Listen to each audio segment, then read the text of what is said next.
Rest of Jesus, sing his mercy and his grace. In the mansion, bright and blessed, he'll prepare for us a place. When we all get to heaven, what a day of rejoicing that will be.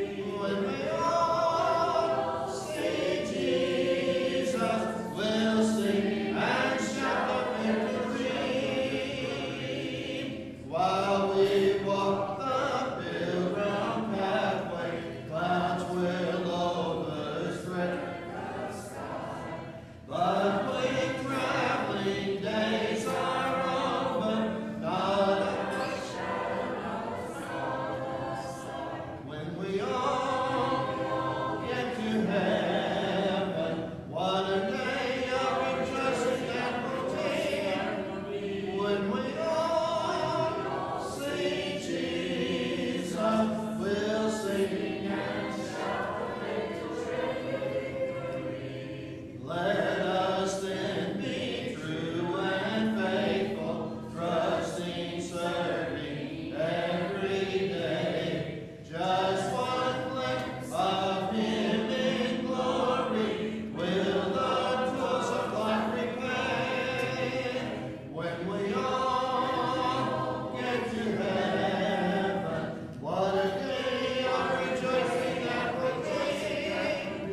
When we all see Jesus, we'll sing and shout the victory.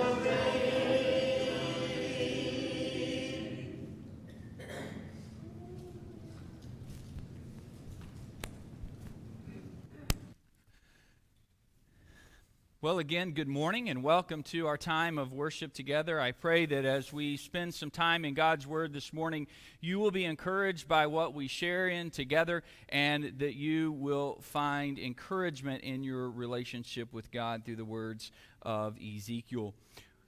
I want you to remember, if you can, to maybe a time when you were a kid or maybe even a more recent time when you were part of a group setting and there was going to be teams or small groups formed of some kind of fashion. Maybe it wasn't a competition, but maybe it was I know a while back on Wednesday nights, I was using playing cards to separate us out into little discussion groups, and then maybe it was that night when you walked in. But think to one of those moments where teams or groups are being divided up.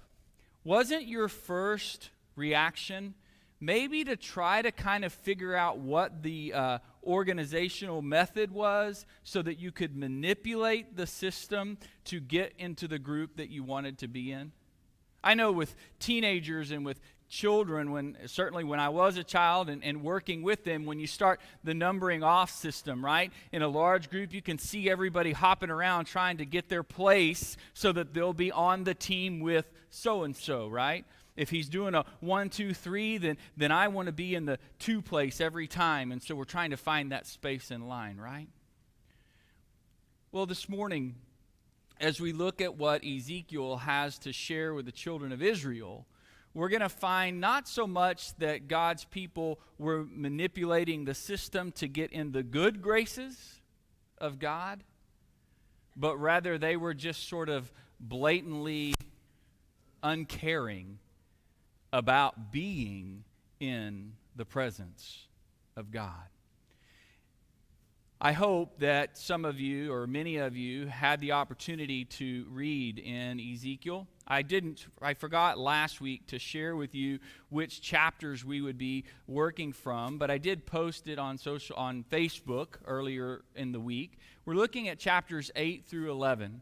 Again, we don't have time on Sunday mornings, you know, because it's been a lengthy sermon time the last several weeks. We don't have time to read the text for the morning. So if you haven't read it, then I want to encourage you this afternoon when you go home, look at Ezekiel 8 through 11 and read those chapters. Those 4 chapters together are a vision that Ezekiel has from the Lord that talks about the judgment that is coming on God's people. And you're going to notice in chapters 8 through 11 that the big deal is the presence of the Lord. And the thing about it is, the presence of the Lord is something that should be treasured.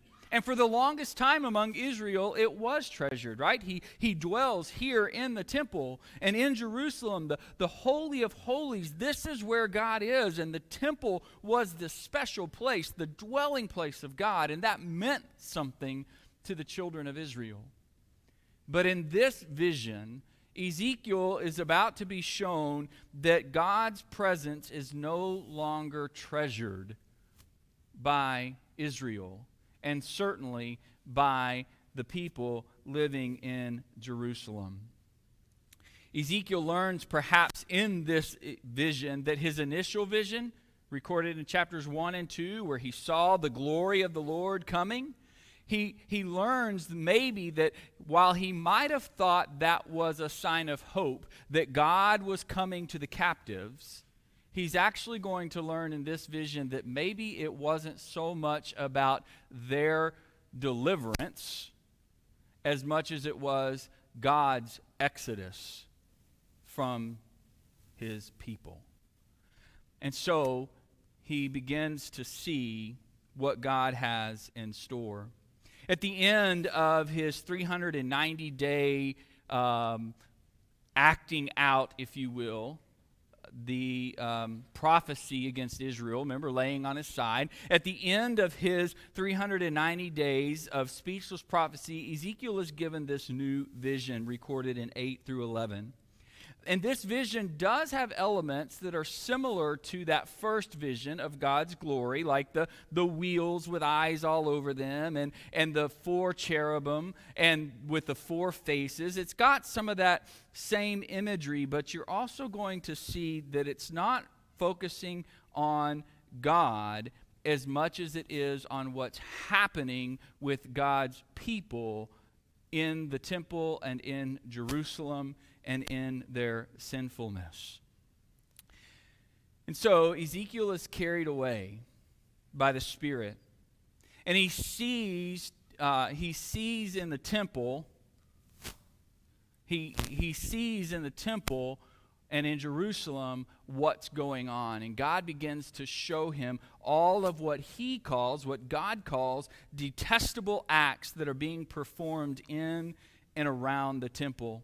I don't know if it captured you like it captured me, those of you that read it, but if you read it later, notice, at least in the NIV, how many times the word detestable is used, especially in chapter 8, maybe a little bit in 9. It is used all through all 4 of those chapters, but it's used a lot.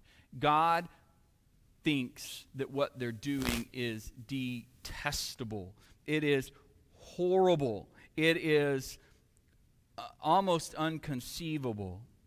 You'll see that the priests are offering sacrifices to idols in their own homes. The children of Israel are offering sacrifice. They're paying honor to the gods of their time and place. And you're even going to see in moments where he talks about how it's being done in the temple with their backs toward God. They are blatantly turning their back on God and turning their attention and their worship to the gods of their time and place that have no life in them. And God shows Ezekiel what's happening. He wants him to see what he sees. Son of man, have you seen the elders of the house of Israel and what they're doing in the darkness, each at a shrine of his own idol? They say the Lord has forsaken the land. You will see them doing even more detestable things. Look at them, putting the branch to their nose. Therefore, I will deal with them in anger. I will not look on them with pity and spare them. The corruption among Israel has gotten so bad. Their disbelief has grown so much that God has had enough. It reaches far beyond the temple to the outer gates of the city, and most and more specifically, it has corrupted the very heart of every child of God. And this, to God, is devastating. And so, after God shows Ezekiel what's happening, he then proceeds to tell him how he's going to respond. I will deal with them in anger. I will not look on them with pity or spare them. Although they shout in my ears, I will not listen. God is prepared to respond to Israel's ugliness, to Israel's detestable things, to what they're doing as they turn their backs completely on God. Son of man, do you see what they're doing? The utterly detestable things the house of Israel is doing here? Things that will drive me far away from my sanctuary. I was telling Phil this morning that the very first read-through I had of this passage this week in preparation, that's the verse that caught my eye first. Do you see what they're doing? Things that will drive me away. You see, God isn't saying, I want to leave. What's he saying? They're kicking me out. They're driving me away. They have turned so far from me. They have welcomed so many more things in that there is no room for me here, and they have no desire for me to stay. They are doing such detestable things that will drive me out, and God is, rightly so, angered by what's happening. Here's the thing that God shows Ezekiel. I'll leave. They're driving me out. They're sending me away. They're pushing me out. But I'm not going to leave quietly, God says. The thing I want us to notice before we dig in any more is that God only leaves when he's forced out. And so that sort of begs the question for us as we stop and pause for a moment.